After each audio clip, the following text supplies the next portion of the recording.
Hi friends, now we are seeing Nissy Tech channel. So in this video I am going to show you how to make a remote tester circuit using only 3 components. So let's get started guys. You can see this is the IR LED.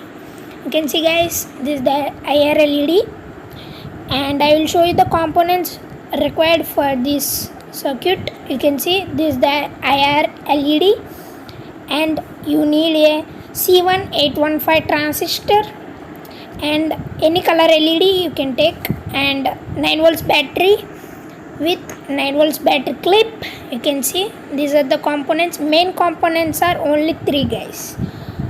You can see, and for testing you need any remote, is your wish.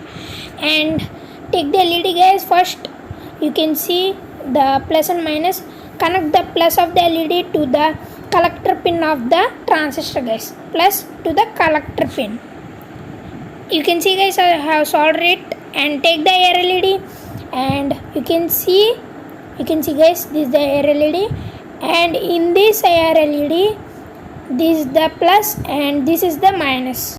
So you have to connect the minus of the LED to the transistor's emitter pin and plus of the air LED to the base. And you need battery clip, you can see, and connect the plus of the battery clip to the base and minus to the minus of the LED. So guys, I connected all the connections. You can see now I am going to test this.